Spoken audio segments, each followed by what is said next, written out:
Good evening, ladies and gentlemen, and welcome to yet another great episode of Bahrain Now, your source of local initiatives, happenings, talents, and trends. I'm your host, Bara Abdallah, here to walk you through our exciting lineup of segments and personalities from around Bahrain. So don't go away, we'll be right back.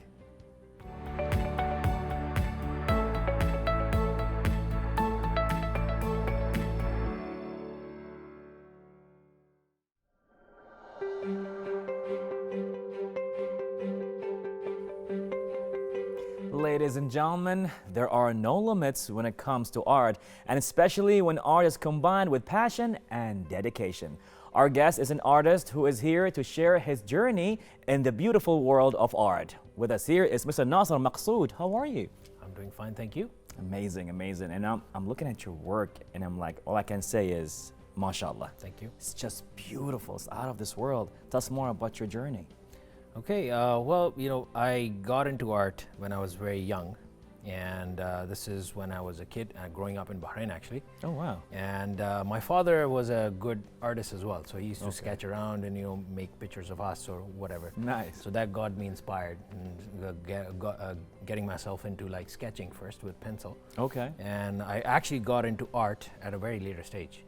And this was when I moved for work to Canada, and this was like maybe 15 years ago or so.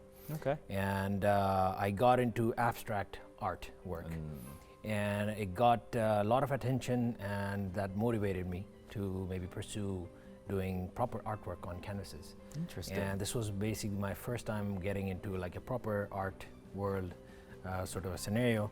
And then soon after that, few years I did that, I started doing calligraphy. And I realized I wasn't very good at calligraphy because my handwriting wasn't very good. So that gave me an opportunity to, learn Arabic calligraphy. Wow. Even though I knew how to write and read Arabic. Okay. But writing it was a totally different ballgame.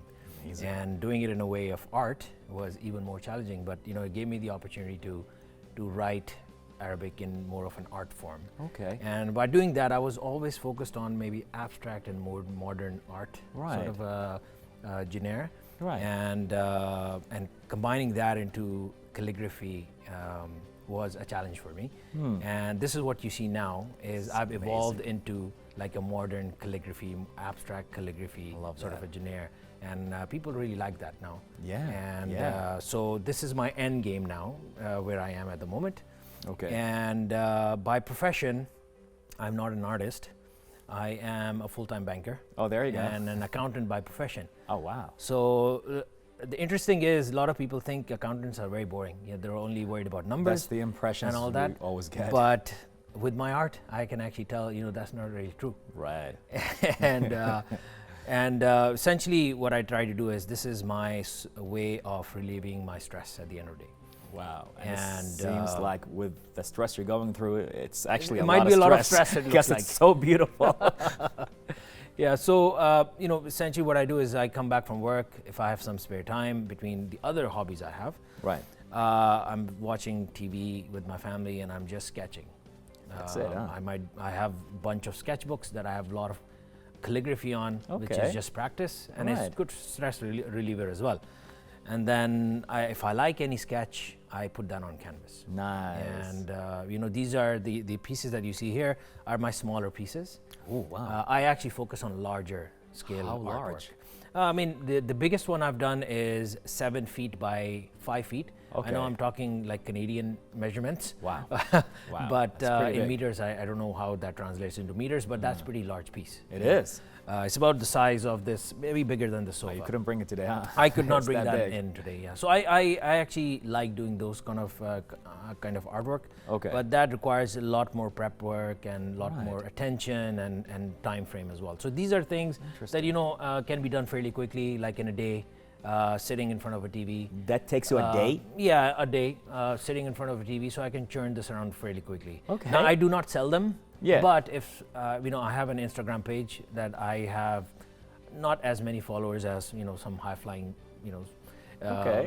Maybe after this interview, you never know. Yeah. So, but if someone asks me, I do sell them. But this is not a commercial sort of a venture for me. Okay. But my focus is, I'm getting old, So don't look eventually like I it, will man. retire. Okay. And I would want this to be my pastime and maybe a bit Amazing. of a commercial end to it. But this is probably a few years away. Wow, wow. I mean, like, as you were telling me about your pretty much your journey in the transition, what was that point that made you feel like you clicked with calligraphy? Even though, as you said in the beginning, like it didn't really go that smooth in the beginning, but then you picked Arabic calligraphy as a form of you expressing your thoughts and going with the art. Why was that? What clicked with it? I had always wanted to do a bit of calligraphy, but I never got the time or even I never focused on it. And this was back in Canada when I actually started painting on canvases. Okay. And there wasn't really a demand for or interest in calligraphy in Canada for obvious reasons. Right. But when I moved back to Bahrain, obviously I saw a lot of artists, and there are a lot of artists locally that I follow on Instagram. It basically inspired me to do something similar. And and then once I started doing it, I felt that it was a lot more relaxing than what I used to do before in terms of art. And now, I cannot sit in front of my TV and not having sketch something. I mean, whether it's a scrapbook, I will sketch something, and it just makes me feel so relaxed, and it's satisfying as well. I mean, it shows how beautiful your work is. I mean, you actually are really into it and really passionate about it. Thank you. And I'm seeing how the work and all of that, like you said, it's like a contemporary look to things when it comes to calligraphy. And it's just a mash of different things. Now, is there a name for this kind of art? You said contemporary calligraphy, but is there it goes under what genre at this point? I don't think it has a specific genre, maybe. Okay. You can call it contemporary calligraphy. Contemporary calligraphy, all right. Modern calligraphy. Okay. I call it modern calligraphy if I'm explaining it to someone. So that might not be the official genre, you might say. Okay. But this is what I call it. Now, this takes you a day. That's what you said, right? I can do one of these in a day, depending on how complicated things are. Like this one here. Yes. Has a lot more color. Right. This might take me maybe a bit more than a day, maybe a couple of days. Okay. There are a few things that I can probably do. I mean, I've been doing this for quite a while now. I mean, I've been back from Canada for about 9 years now, 10 years. Right. So I've been doing this for a while, and now I'm getting used to it.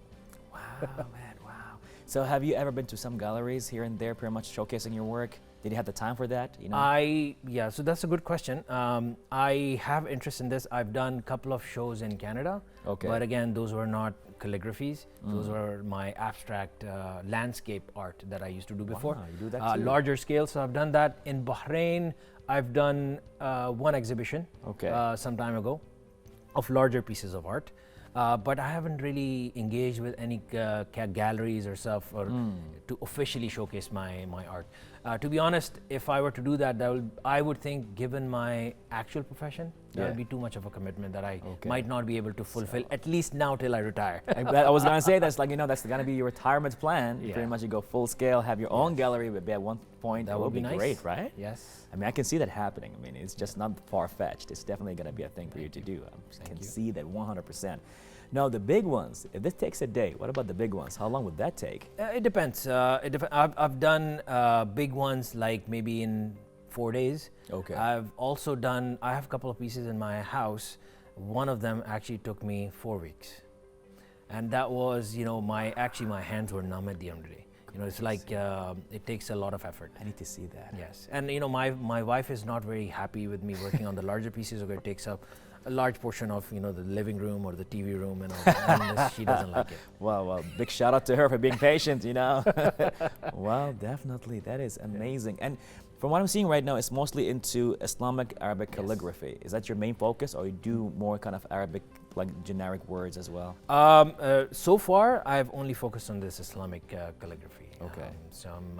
I do want to get into like Islamic, not Islamic, like Arabic quotes, like famous quotes. For that, I need to learn and first understand what they actually mean.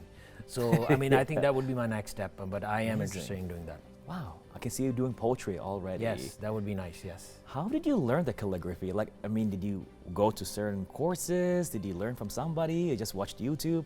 Yeah, so this is self-learned. I mean, yes, watching YouTube is one of the ways, but in terms of actually writing Arabic, I've done that in school. Right. So growing up in Bahrain, that was one or two of the courses that we used to take growing up. Okay. So I was not, I was already well in tune with how to write Arabic, but in a way that that a calligraphy is done, I did not know how to do that. So that's Okay. something I learned through YouTube and just practicing. Wow, that's amazing. And you know different styles of calligraphy. Yes, I do. So there's, I mean, some of the pieces that I do is more on the Persian, what do you call it, like Persian way of writing Arabic. Okay. There are certain ways that I do is Arabic, you know, the pure Arabic Right. way of writing Arabic. And there are a few modern types of like Kufic and, you know, things Right. like that. And then I have my own ways as well. You have your which I own. practice when I do it. Really? I don't know what to call it, maybe Nasser's way of Let's go with calligraphy, Nasser, but yes. the Nasseric. Yeah. Let's go So with- there, that so is there are nice. several. So one of the things I've learned over time is the different types of what do you call it? The characters or Right. the way of writing Okay. calligraphy. So I've learned most of them. Some of them are reflected in my art. Some I haven't tried yet. Okay. And some I try to create myself when I'm doing it. It has to be abstract in some of these cases, which gives me the freedom to try what I can. And in some of these cases, you know, some people ask me, okay, what is it actually written? Because they can't understand, which is also part of my game plan. You're is that right. It doesn't have to be very obvious at sometimes, and you need to figure out and, you know, concentrate on what actually Right. is written. So, Right. like for example, this one Let me is very try. abstract, Yeah, very it's- modern. I mean, I know it looks Arabic, that's for sure. There's the Yes. scene, I see the noon. So can you there's a figure ta- out what this is? Can I figure out what this is? Huh. I can, and if I give you a hint, you'll probably There's a figure it out. ba and a ta, and I see those. Yeah, there's a ba. There's a It wow. starts with a ba. Low. Is that a low? So this is ba sin. Bismillah. There you go. Oh, wow. So now you have Oh, to follow no. all the way through till the end. Is it the full opening? Bismillah ar-Rahman ar-Rahim. Yes, it is. Oh God.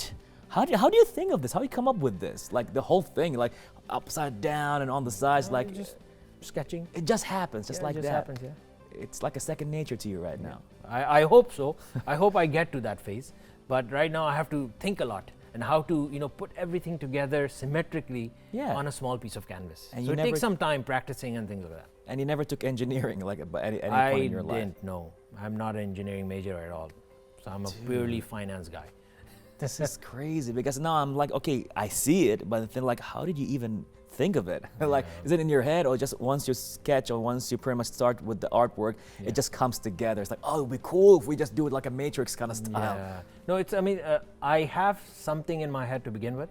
Now I have to put that in paper Right. and it has to all fit in. Okay. And it has to obviously, you know, spell the way I want it to be. Right. So that takes a bit of time, but I do have something, at least a concept in my head.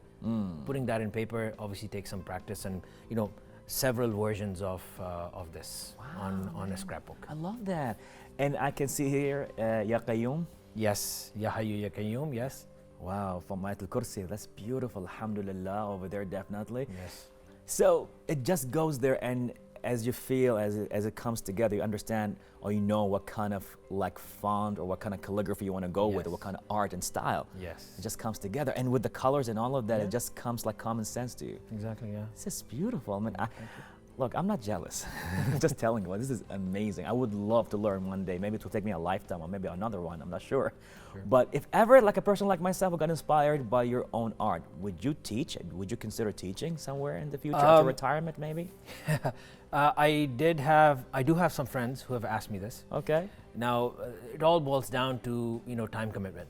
Now, Right. do I have sufficient time to do all this? I wish I did.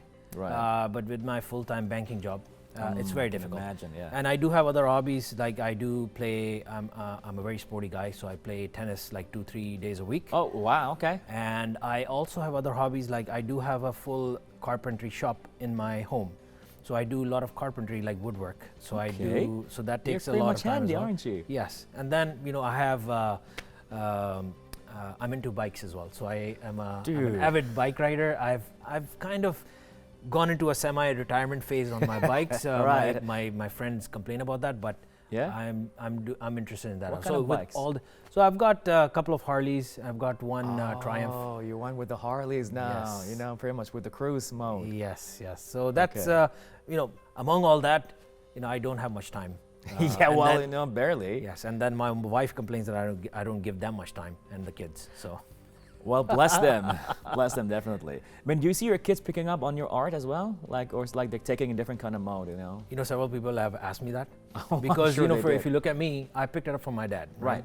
So I've got 3 boys, and I don't see anyone actually being interested in calligraphy or artwork at all. There's one guy who can actually manage some things, but nowadays kids don't have the attention span where they can't sit on a table and do this patiently, right? They have an attention span of like 5 seconds. Oh, that's good, actually. And they're on their gadgets. That's long ago. That's actually long. 5 seconds. Look at my son, man. 3 seconds, Fortnite, then PUBG.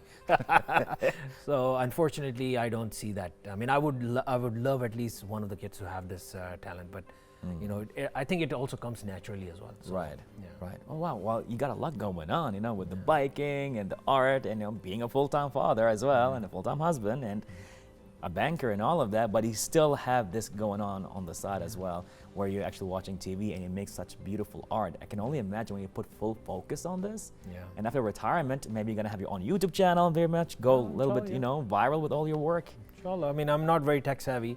My wife made me she created my Instagram account. So Okay. I You got that's the 3 way to sons, go. man. They know their stuff with social media. I think I'm they're sure getting of it. there. I think they're much more tech savvy than I am. Okay. Yeah. Amazing. Wow.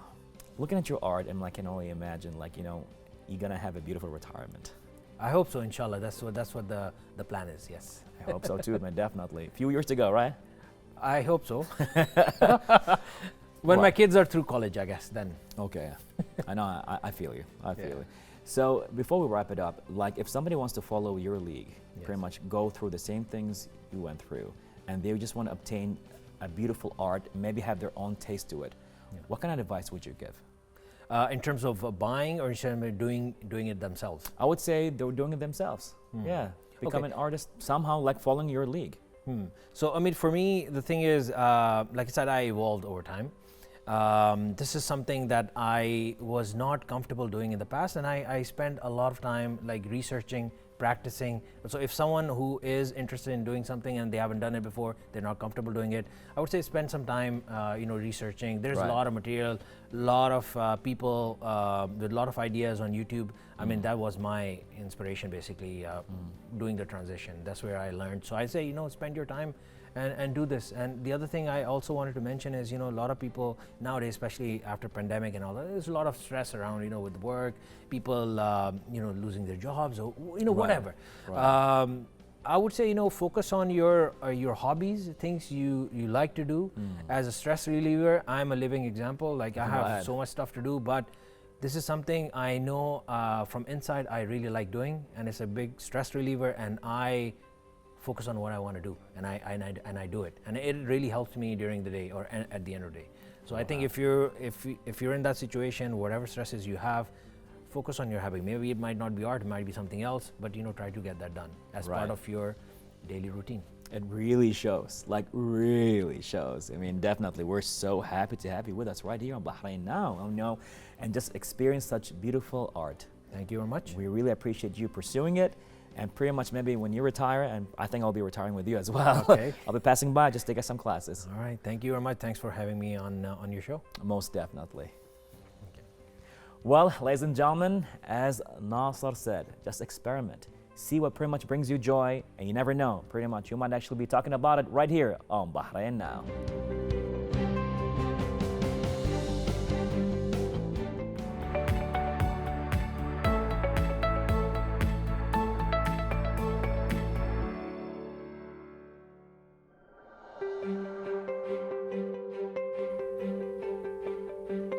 Ladies and gentlemen, book yourself a free ticket to Thailand simply by visiting Thai Mart Bahrain, your access to different Thai flavors and products in the kingdom.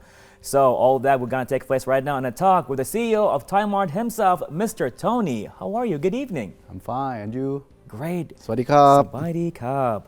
So I'm so glad to have this talk today because I love Thai Mart. Oh, happy to hear that. Definitely. You go over there, everybody's friendly, the food is unbelievable. But tell us more about yourself, sir. Yes, my name is Tony. People call me Tony because my full name is so long. Well, what is your full name? Let's just give that a try. Akravut Tang Sirit Koson Wong. Hi, Mr. Tony. Yeah, actually I have been in Middle East sometimes already, I think 15 years. Okay. How to be in Bahrain? That because of I used to be in Jewelry Arabia. Oh. Yeah, I brought the company from Thailand, from UAE to participate in Saudi Arabia. That one Okay. of the best show. And then my government introduced me. I get the good partner. So this Thai Mart became. Amazing, amazing. I mean, you know, as you just bring the story in a brief manner, but I'm sure a lot of effort took place just to make this happen. So Thai Mart, a lot of people go to it. They enjoy it. The food there is amazing. I just like, sometimes I just feel like I just want to walk around, enjoy the vibes, especially in winter. Oh my God, your events are amazing. Tell us more about that. Yeah, actually, Thai Mart, we consider like you drive to Thailand. Right. So when I do the Thai Mart, from beginning I have dream before, long times ago that, okay, one day I have to build something about my country, Thailand, Yeah. in Middle East. Yeah. In Thai Mart, you can see a lot of Thai product along with about Thai food, and we Yes. brought something for like a highlight, okay, like Thai coconut ice cream. I love that. You know, the coconut shell with the rice and all of, it's my favorite. Yeah, and also now we have good Thai massage. Huh. Yeah, Okay. and also I think in variety of the Thai Mart is now look like you are inside Thailand. Right. The most important thing is I believe that family like to see something new. That's why we always have events all the time. Amazing, amazing. And I've been to some of your events. They're amazing. They're beautiful. It's, you know, it's authentic. It's real. And the great thing about it is that because everybody over there is from Thailand, right? Whether at the shopkeepers or, you know, making your food or pretty much just talking to you and helping you out, it's all Thai. So it gives that Thai vibes, the hospitality. Everybody's smiling. Everybody's there for you to help you, even if you're not buying anything. They just say, hey, just try this. Like, oh, I'm not buying. So no, just try it. I mean, it's so, I would say, welcoming. And I really enjoyed even the products over there. Beside that, I even noticed that you have an institute, Yeah. like in collaborations with the university. Tell us more about that. Yeah, actually we have collab with the university from Thailand that they are being here. They also give some knowledge and let the people to understand about something. Okay, can we go to study in Thailand also? So not only for the product wise, Right. and we also need to let them to have something for educate also. Amazing. I mean, when I went there, I even saw that, you know, they'd be teaching different kind of stuff when it comes to Thai knowledge and Thai education, from the authentic Thai massage all the way to health, education, social media, even 3D designs and development. So there's so much going on in Thai, even with the industry, computer engineering, science, that you guys are really excelling in when Yeah. it comes to Thailand. So people like, it was an interesting take that there's more to Thailand than just the culture and the tourism and the food and all that Thailand has to offer, but there is like an industrial part to it. So it was a very good take to it. I really appreciate it. So now what's coming up next? What kind of events are we expecting? Yeah, actually Thai Mart have been almost 1.5 years. Amazing. Of course, that we know that we are in the some COVID in some times, but because of that, I also get a lot of something new to learn. Right. So in this day, Thai Mart open for 1.5 years along with good products and variety of the service from Thailand. Right. As of now, in upcoming, we're going to have something new like the Taste of Asia. Okay. Like you will see the first time for the food court from Asia inside Thai Mart.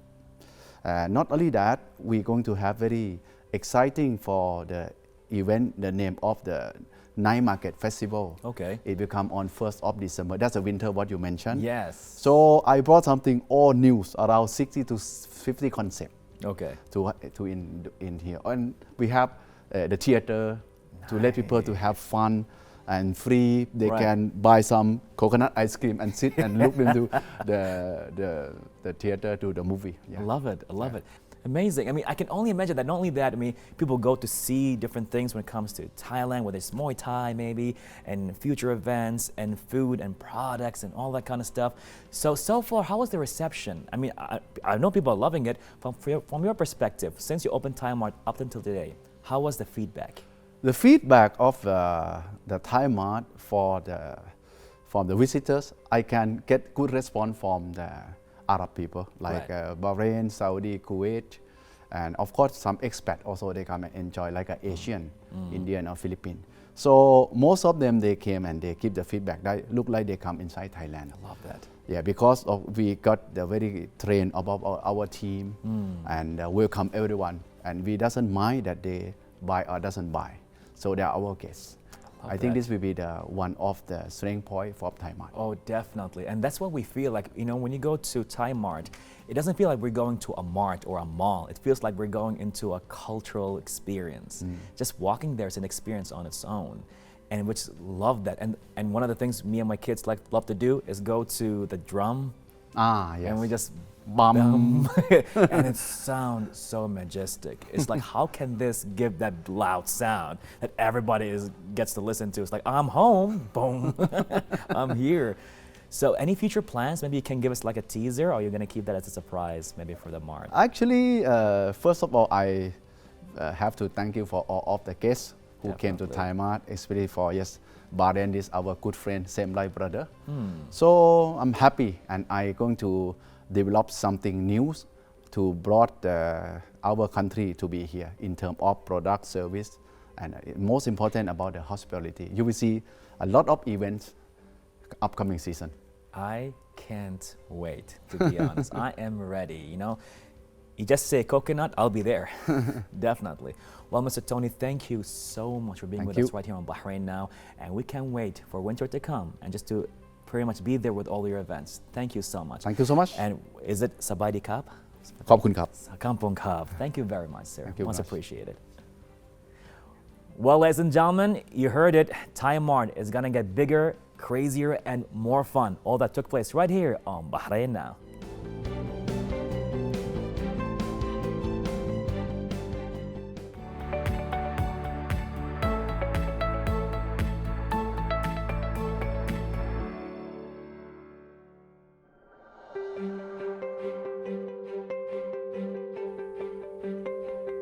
Ladies and gentlemen, I'm here with a prominent filmmaker, not only in the local scene or even regional, but let's say even international.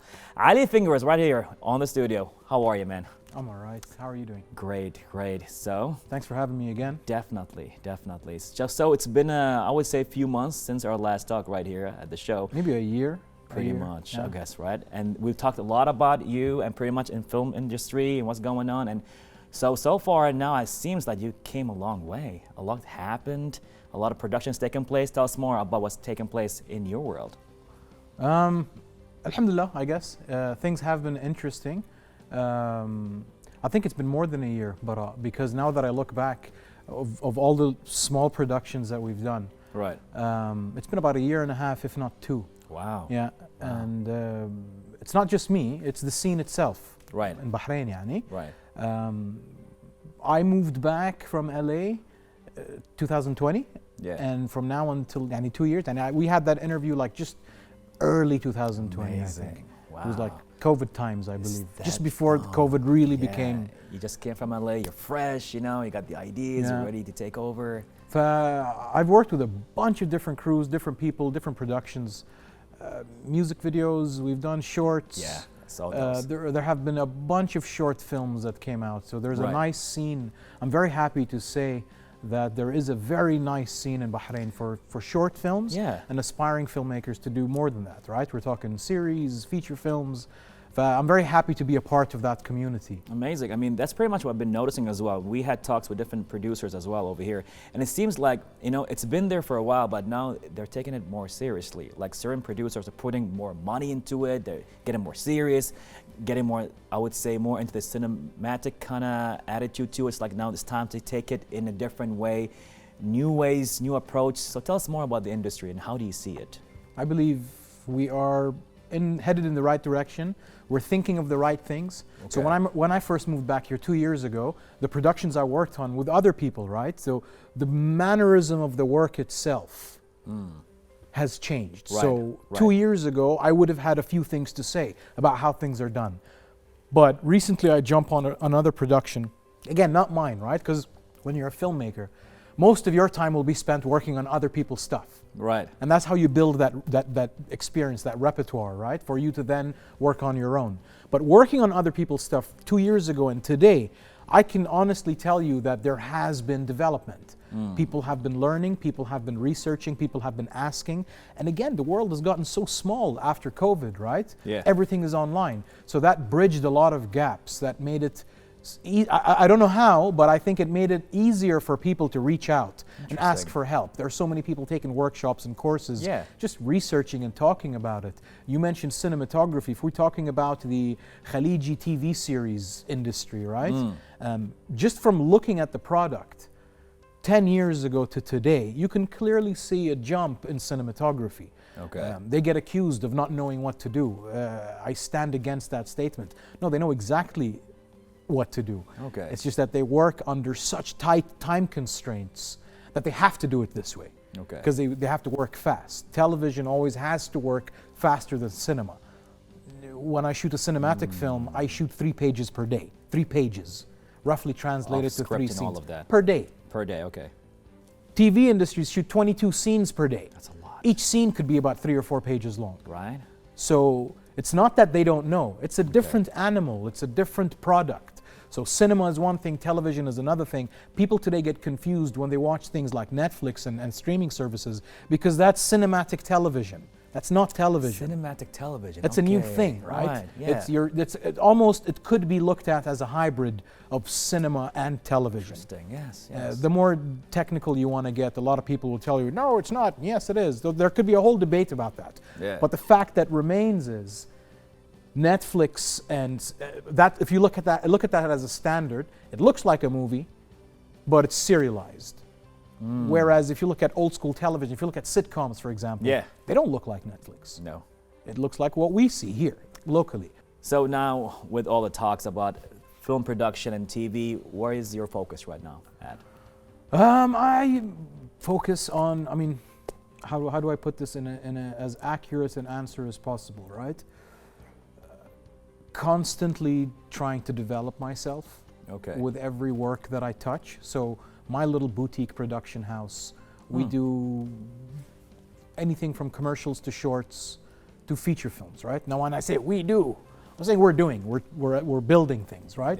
So there is a full feature film that is in current development. Nice. And by development, I mean there is a few writers on the project, there are a few concept artists on it. So we're building a package, and inshallah, we get to shoot this soon. Nice. I'm not going to mention any dates. I'm just going to say it'll happen when it happens, right? Aside from that, anything that is interesting enough to tickle our creative senses, I believe. So sketches, TV commercials, or they're not TV commercials anymore, they're online commercials. They're going to go for social media commercials. We do that a lot. Different projects, tutorial projects, online stuff. The idea is, and I was actually talking to my wife about this earlier. Like a few days ago, we're just going back on the list of projects that I've done, right, or that we've done rather, because it's always a team. The previous project always informs the next, always. So. And this is something that I discovered along the way, right?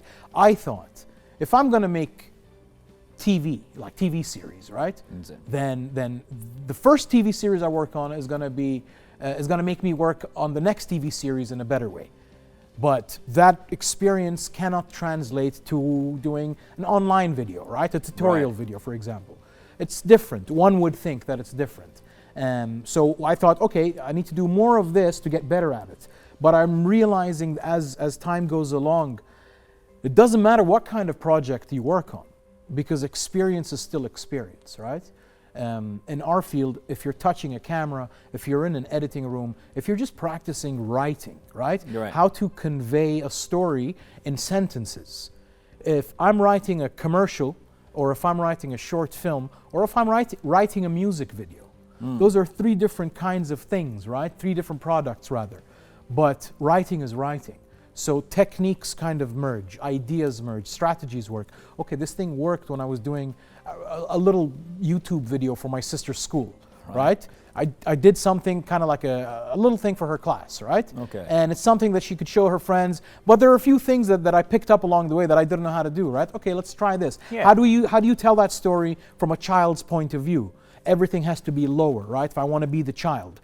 But I don't usually work with children. I don't produce children's material. But for that one time I did it. So later on when I'm writing a sketch and somehow we write a child into it, it feels a little more natural to me, like I've done it before. Right. Because I have, without Interesting. realizing. Okay, So I it's see what you're saying. where I see myself today is, again, I wanna learn, eat information, right? Okay. I just want to digest as much information as I can, as much experience as I can, doing anything and everything, from a cooking show all the way to a full-blown action film, right? Okay. Now, if money is not a problem at all, right? Money is always a problem. Well, for now, let's just right? dream Until for a it second becomes here. the solution. There you go. Now, let's say you have a fat check. Let's say written down like 30 million, right? And that's it. Now it's like you want to focus on one project. What's that gonna be? First of all, filmmaking-wise, 30 million runs out very fast. 100 million. No, I'm not saying that. Yeah. Sometimes money is more of an obstacle than a solution. Okay. Right? Because the lack of money, when you have minimal resources, you get creative to solve your problems. But when you have a blank check, then you have to be really good. So I would rather take less money to produce something than take unlimited money and just throw money at it, right? Very You can't solve a interesting. problem by throwing money at it. Okay. You So solve a problem with thinking.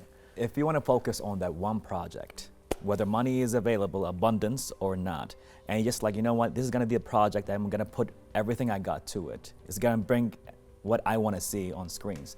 What's that going to be? 30 million? Give or take. I would put it in exactly what I'm doing today. Okay. Okay. Because that effort, that intensity, that passion, that give it your all, that you just mentioned, give it your Right. 100%. I give my 100% whether my budget is 30 million or 30 BD. Okay. Passion doesn't have a price for me, right? The level of energy, the level of work I will put towards a project has nothing to do with what the bankroll is, with what I'm getting paid out of it. Wow. Because it means a lot to me, right? Wow. So if you're a chef and you're a gourmet chef, all you do is like crazy steaks, right? You Right. put your heart in a steak. That same chef, if he's gonna make you a cheese sandwich, it'll probably be the best cheese sandwich you ever have in your life. Right. Right? So I like to look at it like that. Amazing. That Amazing. the amount of money promised at the end of the road shouldn't matter, and how hard you work, how loyal you are to your craft. That's an So interesting perspective. be loyal to your craft. Wow. Wow. And then inshallah, I think good things will happen later Inshallah, on man. financially. If that's what we're Definitely. talking about. Now, I know you've been doing a lot of, you've been advising a lot of people here and there when it comes to producing content. But if you're going to give an advice, like one solid one right here on TV, what's that going to be when it comes to your field? Respect the process. Respect the process, right? That never changes for me. Respect the process. Okay. I said it before, I'll say it now, and I'll probably say it a bunch of more times until I myself respect it more than I did yesterday, right? Everything has a process. When you start cutting corners, when you start taking shortcuts, you're selling yourself short. I love that. So respect the process. Honor the process. Honor your craft. Okay. You know, it's كن مخلص في عملك in Arabic. There you go. So when whatever, give it your best. Like think of everything you can do to make this a good piece of work, and then do that. Don't think about 10 steps and then only do 2. Commit. Much respect to that, definitely. Well, Ali, thank you so much for being with us here again. And definitely maybe in the next time we're going to talk about your film. Inshallah, you're welcome. Maybe next time you're going to have a cup of coffee for me. What, you want light, black, dark? I'm just playing. It's all good. Thank you buddy. so It's much all- for having me. I really Much, appreciate most it. Definitely. And I hope that, I get to see other people doing this more and more often. It's happening Yeah. right now. Pretty much we've been talking to a lot of producers here on the show, and your intake is so valuable to us, so we do really appreciate everything you've been doing so far. Alhamdulillah.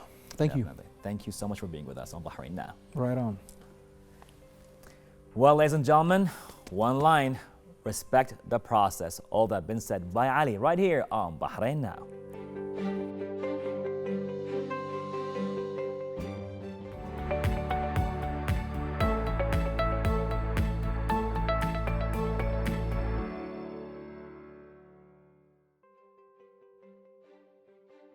Bahrain Authority for Culture and Antiquities is organizing a series of workshops that are full of creativity and a memorable experience, such as a plant pot mosaic, creativity anatomy, applique embroidery, and more. The spectacular variety of workshops held at the Art Center are open to everyone to participate, to polish your skills and creativity, as well as giving you an insight into Bahraini culture and crafts. An elite of instructors and artists are presenting these workshops, which include the process of making a plant pot mosaic. The workshop's instructor further explains. So the steps are first, after they choose their ties, they cut the ties, and then after cutting the ties and preparing the ties, they seal the pot. Because the pot, we want to use it for outdoors, so it's better to seal it. So after sealing, they mix the tile adhesive with water until they get the texture that they want, and they applied it on the pot. So after applying on the pot, they took the tiles that they cut already, and they put it on their pot to decorate it as per as their taste. And after that, they wait until tomorrow. They will take a grout with them at home. So the next day, they just mix the grout, and they grout the pot to cover the gaps.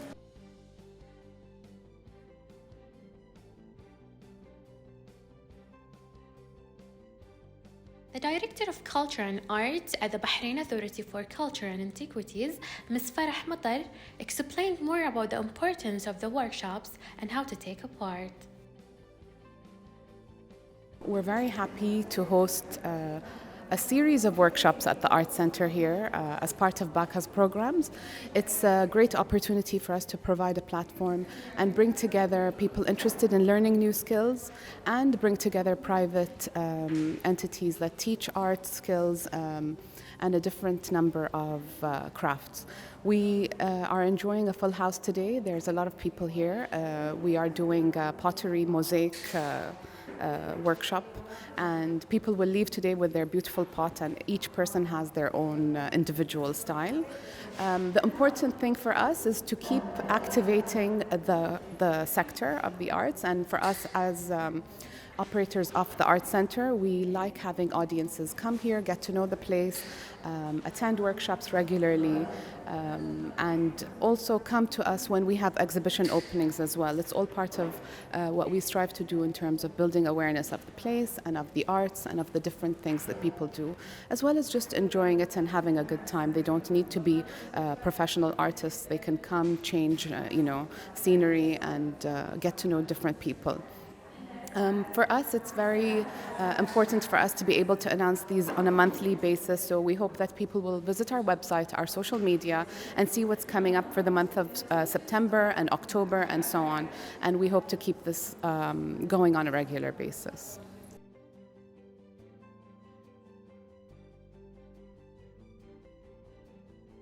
With these workshops, the Art Center continues to enhance the appreciation and understanding of modern and contemporary art in the Kingdom of Bahrain.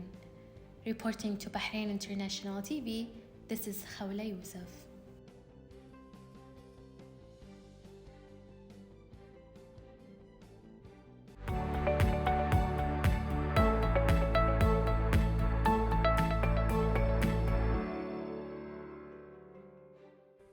Well, ladies and gentlemen, we've made it to the finish line. A huge thank you to all of our guests for joining us tonight. And another huge thank you to all of you watching us at home. As always, be sure to reach out to us on our social media accounts shown below. We love hearing from you. I'm Bara Abdallah. Till next time, Bahrain, goodbye and God bless.